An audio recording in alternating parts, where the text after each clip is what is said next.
Pourquoi tu dois pas faire de développé nuque?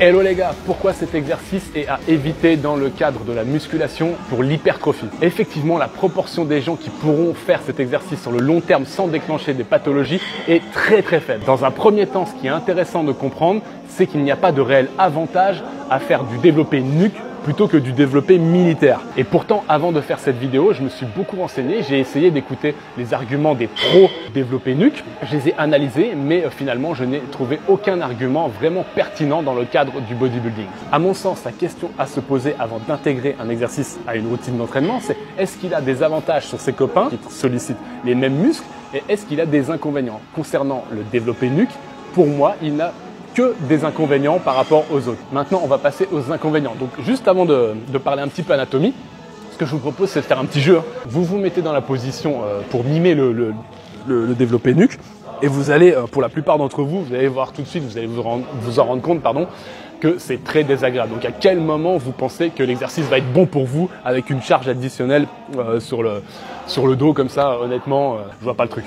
Maintenant, pour ceux qui se sont sentis à l'aise avec le développé nuque, qu'est-ce qui va se passer réellement quand vous allez faire votre exercice? Eh bien, tout simplement, pour la plupart des personnes, avec l'humérus dans cette position, quand vous allez lever le bras en l'air, ce qui va se passer, c'est que votre supraépineux va venir frotter contre la voûte que crée l'acromion, le processus coracoïde et votre clavicule. Dans un second temps, pour certaines personnes, dans la position basse, vous allez avoir un surétirement du supraépineux. Vous vous doutez bien que la combinaison de ces deux facteurs, à terme, ça sera problématique. Alors, qui pourra peut-être pratiquer le développé nuque? Eh bien, ceux qui auront un espace sous-acromial suffisant, pour laisser vivre le supraépineux sans que ça vienne frotter contre la voûte. Ceux qui ont les avant-bras courts, ça limitera du coup l'amplitude du mouvement. Et ceux qui auront une mobilité d'omoplate, donc en sonnette latérale, que ce soit dans un sens ou dans l'autre. La sonnette latérale, c'est quand votre omoplate, elle va se déplacer en fait comme ceci. Donc, une petite démonstration un petit peu simplifiée.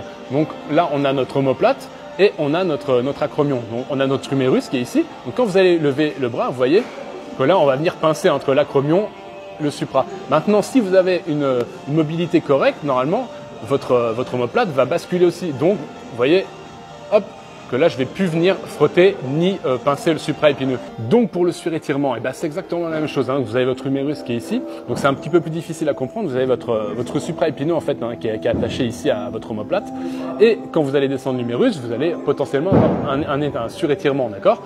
Mais si effectivement, vu que votre tendon est accroché ici, si l'omoplate bouge comme ça, vous arrivez à resserrer en même temps que la descente de l'humérus, vous allez avoir un étirement qui est largement amoindri. Pour finir, le petit bonus à la mise en place, vous voyez, quand on a une barre comme derrière qui est légère, ça va, mais ça peut être compliqué. Alors, ça dépend des variantes. Si vous êtes sur un rack, ça passe, mais voilà, par exemple, assis, c'est compliqué. L'échec un peu être délicat. Si tu n'arrives pas à remonter et que tu te prends la barre sur la nuque, ça ne doit pas être agréable. Sans parler des petits chocs, systématiquement, vous allez venir taper la barre sur la nuque comme ça. Je pense pas qu'à long terme, c'est une bonne chose. Vous allez faire des calcifications certainement et tout. Bref, exo à éviter selon moi, voilà. Allez, salut les gars.